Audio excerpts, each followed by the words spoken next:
This is the tvcollective.org podcast. Hi, it's me, Simone Pennant from the tvcollective.org, and I'm really excited and very proud to present to you our first ever tvcollective.org podcast. We aim to share with you the latest news, as well as tips, advice, and inspiring tidbits to navigate your way through the not-so-colourful world of media. This is why we exist, to add a little colour to the industry, not only to support the industry's efforts to increase the woeful lack of diversity, but more importantly, scream and shout and support the amazing wealth of talent that exists among our diverse community of programme makers. To find out how we can support you and what we've been up to, why don't you follow us on Twitter at The TV Collective. This is the tvcollective.org podcast. Coming up on our first ever podcast, 18 months on after the diversity announcements, what has really changed? Has the time come for drastic change? Has the time come for the Henry Plan? Success would mean black and Asian artists not leaving the country in droves because there's nothing for them to do here. We recently caught up with TV presenter David Olsuga, who talks about his work in BBC history, both in front and behind the camera. I was told when I was at journalism school that think of TV as like a fortress. The hard thing is getting over the exterior walls. Once you're inside, moving around is much easier. There is some truth in that, but it's not as true as I thought it was when I was told it as a student. Have you got a documentary idea that you're trying to get commissioned? Channel 4's Exec Densu, Awful Shorts Commissioner, gives you his top tips. I think the top tips for approaching a commissioning editor is the first and foremost be the most important. Understand that the needs of the broadcaster will come before your idea. This is the tvcollective.org podcast. How do you balance your passion and expertise with being a successful journalist? Award-winning documentary filmmaker David Olsuga tells us how. He's written 2 books and presented and produced programmes for the BBC, and more recently praised for his critically acclaimed programme, Britain's Forgotten Slave Traders. I was told when I was at journalism school that think of TV as like a fortress. The hard thing is getting over the exterior walls. Once you're inside, moving around is much easier. There is some truth in that, but it's not as true as I thought it was when I was told it as a student. It's quite difficult to navigate around within the industry. My own strategy has been directed by a very simple desire on my part, which is I'm an historian. I wanted to make history programmes. It's all I've ever really wanted to do. I watched them as a kid growing up on a council estate in the north of England and thought they were wonderful. And they made me read books, made me want to do history at university. And when I decided I didn't want to be an academic, I made the only big decision, I think, of my life, other than meeting my wife, which was to say that I wanted to be a journalist of some sort, but I wanted to do history. So for me, my strategy has been, if your genre interests are quite narrow, i.e. you only really want to do one sort of subject, or mainly, I should say, do one subject, then you have to be multilingual as a journalist. You need to be able to do that subject in many voices, on print, in radio, and on television. On television, behind the camera and in front of the camera. On radio, in front of the mic and behind the mic. So my strategy has been to try to do history in as many ways as possible, to make myself as useful as possible, to have all of these different skills. Having said that, it wasn't my idea or plan to go in front of the camera. That sort of happened. I didn't really set out to write books. Again, that sort of happened. I get frustrated sometimes when I hear people, often very privileged people, saying, I just fell into these wonderful careers. No one falls into wonderful careers. Either they work hard and they're lucky, or they have advantages and privilege. I worked hard, but also I've been lucky. So it wasn't my idea to become a presenter. It was the idea of Janice Hadlow, former controller of BBC Two, and Martin Davidson, Commissioner for History and Business at that point, now Specialist Factual Commissioner, who pressured me, well, not pressure, that's the wrong word, who persuaded me it was a good idea, and I'm very grateful to them because it's been a great thing to do. You can follow David on Twitter at David Olsuga, or if you need help navigating your way through your career, why not book a session at our career clinic or check out our website, thetvcollective.org, for the latest news and opportunities. Not sure how to go about getting your documentary idea commissioned? Exec Densu, Channel 4's Awful Shorts Commissioner, gives you his top tips. I think the top tips for approaching a commissioning editor is the first and foremost be the most important. understand that the needs of the broadcaster will come before your idea. So make sure that the idea is shaped to the tariff or what the broadcaster is currently looking for. It's good to show that one's thinking and approach with ideas ready-made, but always come in with the guise of, I kind of want to know what you're looking for. Secondly, be pleasant, be patient. I know sometimes it takes commissioners some time to get back to people, but what people sometimes forget to realise is that they have so many people coming at them at once. And the other thing is also be flexible. So as a creative, a lot of the time it's a point that one really believes in, hence why they're pitching it. But for it to be communicated to a wider audience, sometimes the commissioner may ask you to change it in certain ways to make things work. So those would be my top tips. For more from Isaac or how to get in contact with him, go to the website thetvcollective.org. This is the tvcollective.org podcast. So it's been about 18 months since Sir Lenny Henry called for new legislation to reverse the appalling percentage of BME people working in the TV industry. He proposed a new plan to ring-fence money for BME programming, hoping for radical change. 18 months later, Sir Lenny Henry is back at BAFTA to discuss the progress. So I'm going to address this directly to the people who are responsible for correcting market failures. Here are some proposals. Firstly, the regulators could tell the broadcaster to set an amount of money aside. To access that money to make a programme, productions would have to meet certain criteria. Now, in the case of regional out-of-London productions, these criteria are industry-wide and set by Ofcom, and it's things like where the company is based, how much of the production money is spent in that area, and how many members of staff actually come from that area. If a production meets 2 of these criteria, then it is eligible for out-of-London ring-fence money. Exactly the same system could be applied to diverse productions. Ofcom could set criteria that a programme needs to meet to call itself a diverse production. Things like, how many of the on-screen talent are BAME? How many senior production staff are BAME? What is the general staff spend on BAME? If a programme meets 2 of these criteria, it will be eligible for this money. Ring-fence money would focus the minds of those in positions of responsibility. The channels would have an incentive to make it work so they can spend their budget. The commissioners would have an incentive to find the best shows involving the best BAME talent, and the producers would want to make the best shows to secure the business. It won't be easy. There'll be some mistakes. But just as with the nation's commissioning strategy, it will work because everyone's interests will be aligned. If the industry was told that there would be ring-fence money in 2 or 3 years' time, every production company would be focused on nurturing BAME to ensure that their productions were eligible. The industry wouldn't just be relying on a few dedicated champions of diversity eager to spot and train BAME talent. They'd know that their production fees and commissions depended on it. Unlike Simon Cowell's forehead, the ring-fence money concept is incredibly flexible. OK, so many of us are really frustrated. The issue of diversity has been discussed over the years, and never before has there been a real, tangible plan on the table. There's been a raft of initiatives and training funding and various different things, but is ring-fence money or quotas the way forward? What's your thoughts?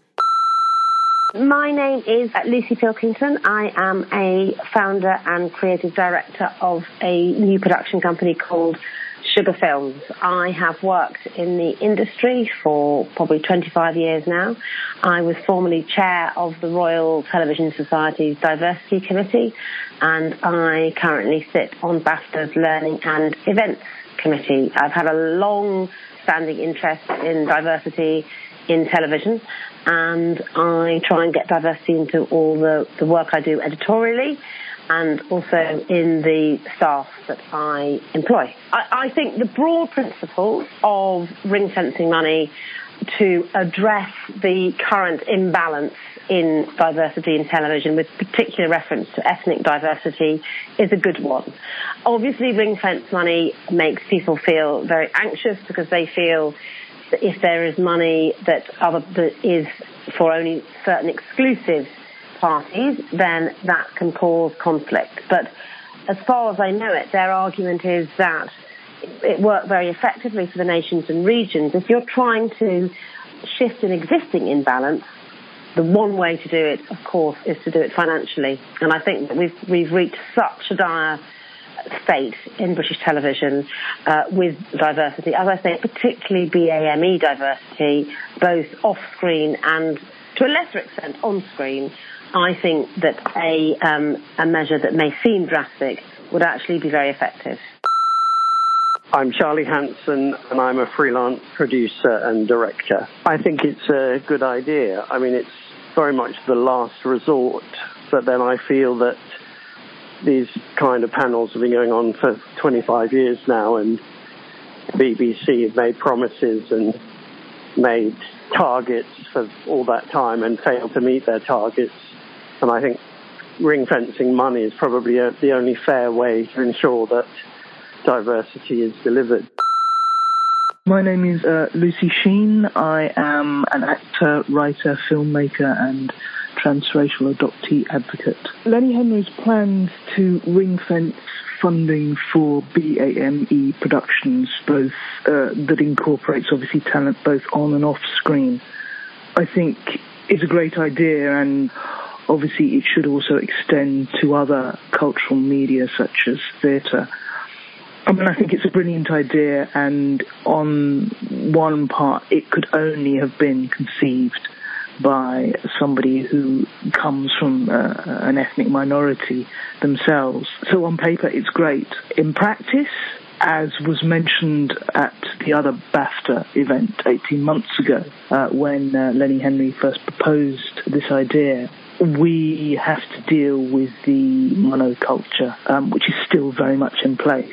So from a practical point of view, a person of colour as a female, from an underrepresented minority or two minorities, if one wants to look at that, although females are 50% of the population, I'm not overly optimistic in that this will be done without some heavy persuasion, and that may mean legislation, that may mean censure in terms of the big providers, producers, especially those that receive public funding, of actually going out of their way to readdress the balance to be more reflective of 21st century Britain. We need you to get in touch and let us know. Simply tweet us at the TV Collective and let us know how you feel about ring fence money. Hashtag the Henry Plan, yes. Hashtag the Henry Plan, no. This is the tvcollective.org podcast. Hi, I'm Muga Ahmed. I'm a trainee cognitive behavioural psychotherapist, but I'm also a writer and producer, and I'm this month's featured TV Collective Member of the Month. I am currently embarking on a collaborative non-profit web TV project with an online mini channel called The Stirbox. We are in the midst of developing a reality TV show entitled Hustle and Hope, which will focus on the lives of ethnic minorities between the ages of 20 to 34 years old living in the city. Our objectives are to document the personal journeys of 5 ambitious, career-driven individuals, following the steps they take to accomplish their goals. We want to challenge the lack of diversity on commercial TV platforms by creating a programme that not only reflects London's multicultural society, but presents a positive representation of British, Black, Asian and other non-white communities in the UK. We're looking for driven, motivated, ambitious, exciting individuals to follow who live in London. In terms of the off-screen talent, we are looking for a film crew, so a camera operator, a sound operator, and an editor.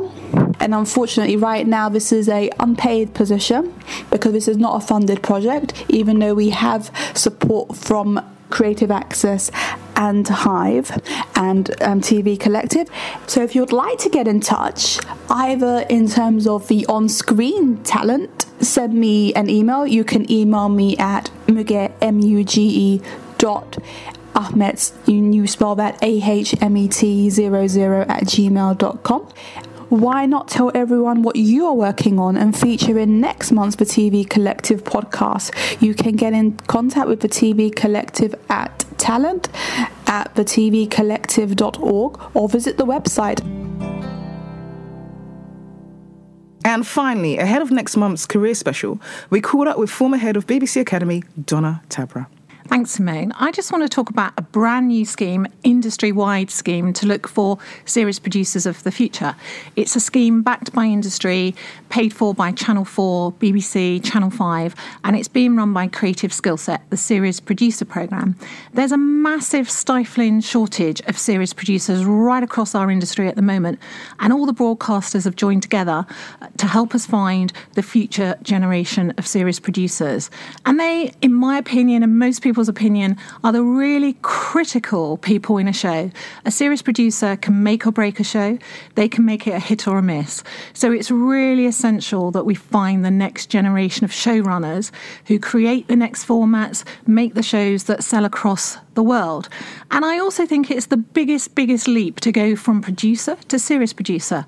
1 minute you're part of the team and the next minute you're leading the team. It's really massive leap. You have to learn how to budget, you have to learn how to schedule, you have to learn how to lead creatives. We all know how difficult that is. You have to learn how to manage, and you have to learn how to pitch to commissioners. So there are lots of skills that you haven't necessarily had that we believe on a training program like this, if you get the help and the training beforehand, before you make that leap, it can be really essential. So our program is across a year. You get 12 to 14 really brilliant training days led by the best in the industry. You're also going to get a commissioner as your mentor. You'll get unrivaled networking, and you'll get a placement at a broadcaster. So it's a massive gig. We've got a place for 16 delegates, mainly in the factual, fact-ent, and ents genre. It's not really for comedy and it's not really for drama. We're really looking for the factual and the features producers of the future. We need you to have about 3 years experience at PD level, and you need to have broadcast credits. We're also looking for people in London, but we have a critical shortage outside London. So I would say, if you work outside London, please consider this scheme. We will make it work for you. We'll bring the training to you.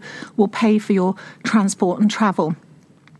Also for us, it's critical that we get a really diverse range of voices in at this level. At the senior level in television, we all know there is a glass ceiling, and we want to help people break through that. So we're particularly looking for diverse voices, BAME. I know the talent is there at that level, and I want to help them break through. So the scheme is open now. It's live for applications. It closes January the 5th. Do not leave it to the last minute to apply. Apply now because we're on hand to help you with the process. We can come and have a chat. We can have a coffee. We can talk you through the process. So don't leave it to the holiday period when there's nobody in the office to help you. Really want you to apply for this scheme, and we'll get you through this scheme. There is a small contribution towards the scheme of £650, but it's heavily subsidised. So quite often these schemes are around the 5,000 mark. So it is really heavily subsidised. I would also say, if that amount puts you off, please don't let the money put you off, because if you get selected onto the scheme, we'll find a way of paying for it if you can't afford it. So do come forward. All the details are on the TV Collective website, how to apply, what we're looking for, the criteria. And I will meet people on a one-to-one basis, or have a Skype chat or a phone chat to talk you through. I think also sometimes people think, oh my God, I don't want to go on another scheme or another training programme. But please don't be put off that this is a training programme. These training programmes really do work. I think the difference about this also is it's backed by the broadcasters, and they want to meet a new range of people, and they want to have a new range of voices. So please don't think this scheme isn't for me. It is for you. And if you come forward and talk to us, we'll help you through the process. We'll explain who it's for. But in the main, it's for really experienced PDs who are on the cusp of becoming a series producer and really need a hand up, a leg up to that next level. And that is to do with the training. And also in our industry, it's to do with the networking. And we'll open up your network. So it'd be great if people could apply via the TV Collective website. This is the tvcollective.org podcast. Coming up.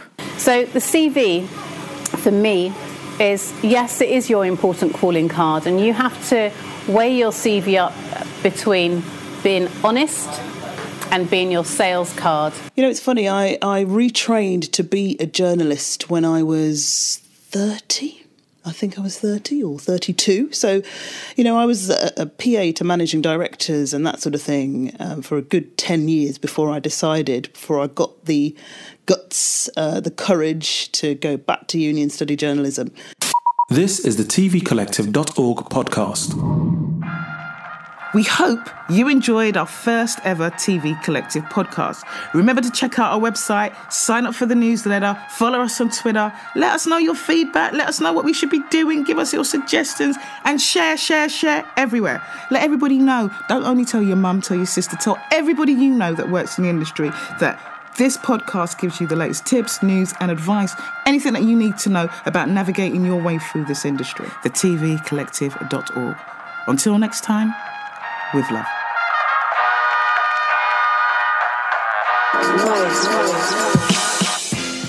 For more information on this podcast, go to thetvcollective.org.